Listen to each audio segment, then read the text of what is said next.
Hi, my name is Joe Minicozzi. I'm the founder of Urban 3 based in Asheville, North Carolina. And we were contracted with the Southwest Renewal Foundation to do an analysis of High Point, but also it incorporated all of Guilford County. Guilford County was a funder of this project, so thank you, Guilford County. But I also want to single out Dorothy Darr, who has been our client liaison for this project. And Dorothy is a force of nature and a very amazing advocate for your community and a leader in the Southwest Renewal Foundation area. So let me just go ahead and I'll share the screen here and let's get going. Our company is known for these geospatial models of economic productivity, and we basically visualize how communities perform. But just a huge step back for a second. We're from Asheville. I don't know if a lot of people know that Asheville was pretty much boarded up for close to 50 years. This is a shot from the 90s, and we were basically Asheville became the largest, we had the highest per capita debt of the entire United States, and we were basically mothballed for 50 years. Our attitude was not to do more stuff downtown. We sort of gave up on it, and there were a lot of people that actually helped change this. A lot of advocates, similar to what you have in your community. But I want to single out one person in particular. His name is Julian Price. He's from Greensboro. His family was the Jefferson Pilot Insurance Company money, and he basically put his wealth into a for-profit real estate development company called Public Interest Projects. I worked for Public Interest Projects. Our work was to do buildings, fix up buildings downtown, but also start businesses downtown in those buildings. So it was about making things happen downtown, like a catalytic projects all over the place. But what we were constantly doing was sort of a community education process. And the reason why we were doing that, even though we're out in the private sector doing things, we're a business. And so is your city. So if you look up the word incorporate in the Oxford American Dictionary, it says to create a company, a city, or other organization as a legal corporation. So by law, we're incorporated, our city is incorporated, our county is incorporated, the state of North Carolina is incorporated, and so is our country. Joe Biden said this on the Stephen Colbert Show in 2016. The United States is the largest corporation in the world. And I'm such a nerd, I looked it up. So if you want to look it up, it's on the bottom of the slide there. That's our U.S. code that lists us as a federal corporation. And it's not that it's a capitalist corporation. It's a social corporation. We're all in it together as shareholders, if you will. So my city of Asheville at $14 billion of taxable value is like 7 times the value of Ted Turner. And you would expect Ted Turner to look at data, to look at information, economic information about how the businesses operate, and we should be doing the same thing with the city. I don't know if y'all know this, but the city of Asheville is one of the only cities in the entire state that isn't allowed to annex land. So thank you, North Carolina State Legislature, for that. That's super awesome. So that means that my acres that my community has are all the acres that we've got. So this is all that you can develop on. Fine.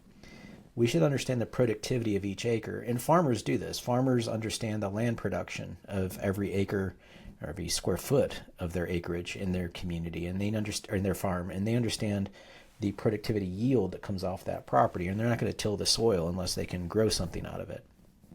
So let's do the same with our crops, our buildings.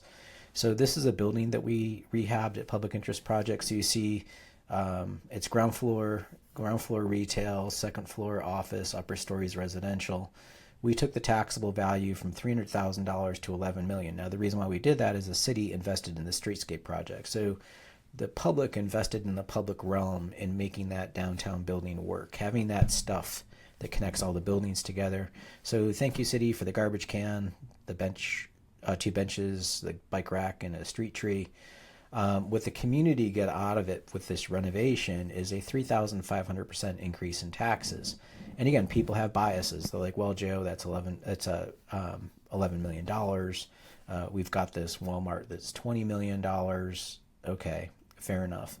But it took 34 acres of our farm to make that happen. So it's really not fair to just use gross value when you have different size real estate. So you should do things on a per acre basis.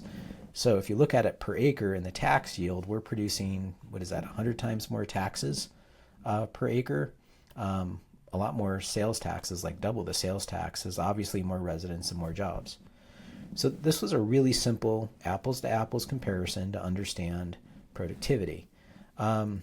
we tend to get caught up in big numbers without understanding how the relativity of those numbers. And I want you to realize what I've just done here is not it's not scary math. I mean, this is kind of simple. I'm actually trained as an architect. I don't have a finance degree. This is understanding productivity. So I'll give you a different way of thinking about this. So imagine if we're talking about cars, and I'm like, my truck gets 650 miles per tank. You know how silly that sounds as soon as I say it. We don't measure things on a tank basis. We measure it on a per gallon basis. So when we change the question from miles per tank to miles per gallon, the numbers change, right? So we should all be driving BMW Isettas at 70 miles per gallon. Sorry to the Prius owners. I'm doing this as a joke. This is to show you that we do this in our common ways of understanding things. But it's really, we should be bringing this to real estate. By the way, that's a very dangerous little car. It's cute, but if you have a collision in that thing, you're stuck in it. There's only one way in and one way out of it. Well, I guess you can climb through the roof. Anyway, so this is all the data that we've got over, I think, 60 different cities, a bunch of different states.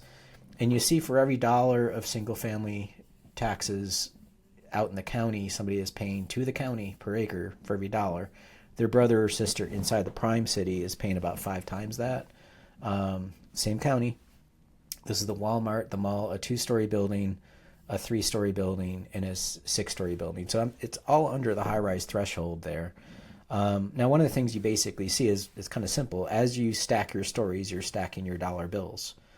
So this isn't about having a skyscraper or anything like that. Little buildings can be massively productive. So you've seen me use Walmart a couple times now. And when I started doing this stuff about a decade ago, people used to kind of razz me about, are you making fun of Walmart? And you're kind of missing the point by going there. But let's talk about Walmart for a second. I presented at the International Association of Assessing Officers. So this is like the conference for all assessors. And, this session in 2014 that I was at, this gentleman who's the head of real estate for our property tax for Walmart, his job is to deal with all of the property tax assessments for all the Walmarts, so 3,000 of them across the country. And he got in there that morning and did this amazing presentation on how cheap his buildings are. I thought that was kind of amazing. One meeting, he's getting 3,000 assessments dropped in one meeting by basically divulging that information. And it's true, like his buildings are really cheap. So that's going to be a lower assessment from a value standpoint on those buildings. So the assessors are agnostic. If it's a low value building, it's a low value building. Now, I used to work in government. I'm also trained as an architect. So I was like kind of a little incensed by that because, he's basically arguing to do something cheap and pay low taxes. So I went up to the microphone and I asked him, I said, Mr. Terrell, what's the useful life of one of your buildings? How long will it last? And he honestly shot back 15, 20 years. We designed the building to depreciate it as fast as possible. We'll build another building and depreciate it down again. We don't care about the buildings they're throwaway. That's their business model. So think about that for a second. This is your corporation. Do you have a 15-year time frame? Are you looking 30 years, 50 years, 100 years, or forever? You probably should be on the forever model. So our business model is way different from their business model. Their investment in your corporation is the life cycle of a cat, Sorry, I'm a dog person. That's a joke. But just realize that this is their commitment. And again, don't hate the player, hate the game. They're playing the game. We need to understand it as well. This is your community. If it's worth it for a 15-year building, fine. But make sure you're doing that math, right? So I would argue that people don't see this because of the way that we talk about real estate. It's a way that we've kind of going to approach meetings about development or redevelopment. And we don't understand the potency of different buildings. So, our firm specializes in visualization. So if I can show you your brainstem activity inside your brain in blue versus your creative thought process in green, it's not mysticism to get an MRI of your head. You can actually see with data what's going on in your brain. So why can't we do this with economics of your community? So let's step back to Asheville for a second. This is my county. This is Buncombe County, like 400 square miles of it. I've got non-taxable in gray. So if you look at this little key over here, gray is 0. So Mount Mitchell, doesn't pay me any taxes. It's just a big federal park. Now, it's an incredible asset for our community, but it's non-taxable. I'll just be crude about it. Green is low value. This is Big Ivy up here. Big Ivy's coming in this green down here at $160,000 an acre, and then, or $160,000 of value. Sorry, total value. And if you look at the total value of this big purple splotch right there, that's the Biltmore estate or the Biltmore house. The Biltmore house is worth $100 million, so it's over $76 million. So it's really, really valuable, right? But to be fair, who's got a 180,000 square foot house sitting on 8,000 acres of land? One family in the entire country. So of course you've got the biggest gas tank, right? It's going to be super valuable. But on a per acre basis, so let's just say what's the value per acre, you see the map change. And here it is in 3D. So we can see it as a profile. This is essentially a bar chart on a map, and you can see where our downtown is. I presented this at our State of the Downtown address, and I think it was 2019.